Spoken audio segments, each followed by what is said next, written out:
Friends, movie lover की एक और एपिसोड में आपका स्वागत है। आज हम बात करेंगे बॉलीवुड की 5 इमोशनल मूवीज की, जिसे देख के आपका दिल कितना भी मजबूत हो, आपकी आंखें नम जरूर हो जाएंगी। और जो आज की जनरेशन सैयारा देख के रो रही है, उसे समझ में आएगा कि रियल इमोशंस क्या होते हैं।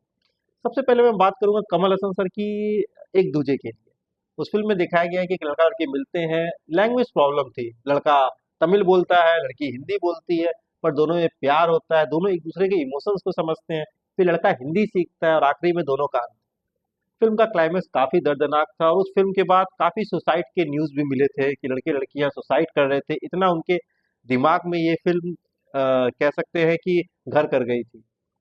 सेकंड में बात करूंगा सदमा की, कमल हसन सर की। श्रीदेवी मैम ने अपने कैरियर में बहुत सी हिट फिल्में दी हैं, बहुत बढ़िया अभिनय किया, उनका कैरियर बहुत बढ़िया रहा है। पर अगर मेरे नज़र में अगर बेस्ट परफॉर्मेंस की बात करिए श्रीदेवी मैम की, तो वो मैं सदमा को ही कहूँगा। उस फ़िल्म में एक छोटी बच्ची का जो रोल उन्होंने निभाया, उस फ़िल्म की स्टोरी थी कि एक एक्सीडेंट में उनकी याददाश्त चली जाती है और उनका दिमाग 6 साल, 5 साल की बच्ची का हो जाता है। और फिर वो अपने घर से बिछड़ जाती हैं, बिछड़ के एक रेड लाइट एरिया में चली जाती हैं। वहाँ इत्तेफ़ाक़न कमल हसन का कैरेक्टर आता है, वो समझ जाता है कि इसको मदद की ज़रूरत है। किसी तरह से वहाँ से वो निकाल के, अब उसे उसका एड्रेस तो पता नहीं था, वो अपने शहर ऊटी लेके चला जाता है। फिर वहाँ पे उन दोनों की जो खट्टी-मीठी नोक-झोंक दिखाई गई है, जो हँसी-मज़ाक, सब बहुत अच्छा लगता है। पर अंत में उसका अंत इतना इमोशनल है, क्लाइमेक्स में दिखाया गया है कि श्रीदेवी की याददाश्त आ जाती है। अब याददाश्त, उसके माँ-बाप भी फिर वहाँ आ जाते हैं, पता चलता है पुलिस के थ्रू। अब वो जो इस बीच जो कमल हसन के साथ उसने ज़िंदगी जी थी, वो उसे याद नहीं रहती है। अब वो लास्ट में क्लाइमेक्स में दिखाया गया है कि वो स्टेशन में ट्रेन में बैठी रहती है, कमल हसन का कैरेक्टर भागते हुए आता है उसके सामने। अब जो जो उसने उस बीच में, जब उसकी याददाश्त नहीं थी, उसको खुश करने के लिए किया था, कभी बंदर बनता था, कभी कुछ बनता था, तो वैसी ही हरकतें कर रहा था और ये उसे भिखारी समझ के अपने पर्स में से पैसा कुछ निकाल के फेंकती है और गाड़ी चली जाती है। मतलब आप कितने भी पत्थर दिल हो, उस फिल्म का क्लाइमेक्स देख के आप पक्का रो दोगे। इतनी टचिंग वो मूवी थी।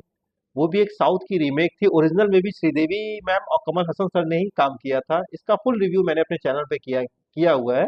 अगर आप इसकी स्टोरी जानना चाहते हैं तो आप चेक कर सकते हैं।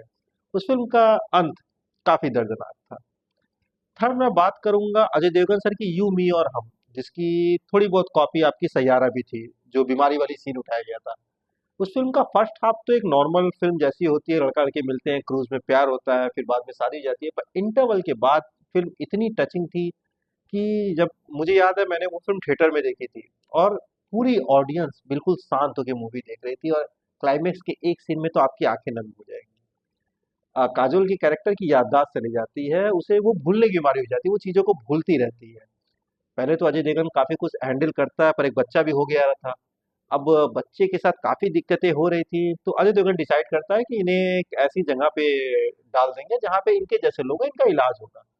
पत्थर, दिल पे पत्थर रख के वो डिसीजन तो ले लेता है। वो जब वो लेके जाता है, काजोल इतनी डरी हुई होती है और वहां वो जैसे एक बच्चा होता है कि नहीं मुझे यहाँ छोड़ के मत जाइए, अपने साथ ले जाइए, अकेले कैसे रहूंगी, वो डर काजोल का उस समय भी आपको रुला देगा। और फिर जब अजय देवगन को घर आने के बाद रियलाइज होता है कि नहीं उसने गलती कर दी, उसे काजोल को वापस लेना चाहिए, जब वो एक हफ्ते बाद जाता है, उस समय काजोल को सब कुछ याद आता है, पर वो भूलने का नाटक करती है। वो सीन इतना टचिंग था ना कि सच में आपकी आंखें नम कर देगा। थर्ड फोर्थ फोर्थ मैं बात करूंगा अभिषेक बच्चन की बी हैप्पी। अगर आपने नहीं देखी है तो प्राइम वीडियो पे मूवी आई है। अभी 2025 में ये मूवी रिलीज हुई है, मार्च के महीने में। ट्रेलर अगर आपने देखा होगा तो एक नॉर्मल स्टोरी लग रही थी। एक लड़की है जिसे एक म्यूजिक कंपनी के थ्रू ऑफर मिलता है कंपटीशन में जाने का। वो ऊटी से मुंबई आती है। यहाँ तक तो फिल्म नॉर्मल थी, पर इंटरवल के बाद जो बीमारी बच्ची की दिखाई गई है और फिर बाप बेटे की जो केमिस्ट्री दिखाई गई है। अब एक सीन में उसके बाल झड़ रहे थे, जिसे देख के अभिषेक बच्चन की आंख में आंसू आ जाता है और शीशे में उसकी बेटी उसके आंसू को देख के ये कहती है कि पापा ये बाल बड़े अच्छे नहीं लगते मुझे, बड़े बड़े बड़े आप छोटे कर दो। मतलब एक वो सीन, एक बेटी ने अपने बाप के दर्द को समझ के, जो अपने दर्द को भी छुपा के, अब एक छोटी बच्ची के अगर बाल कट जाए तो कहीं ना कहीं उसे भी बुरा लगेगा। और वो सीन काफी टचिंग था, वो फिल्म काफी इमोशनल थी। लास्ट मेरी फेवरेट देवदास। लास्ट में जब पारो चाची भागती हैं देवदास चच्चा का नाम लेके, वो सीन आज भी देखो, मेरे बचपन में वो फिल्म आई थी। उस समय तो वो फ़िल्म मुझे उतनी अच्छी नहीं लगी थी, जो फैक्ट मैं कहूँगा। जैसे बड़ा हुआ, ये फ़िल्म के साथ एक अजीब-सा कनेक्शन मेरा जुड़ गया।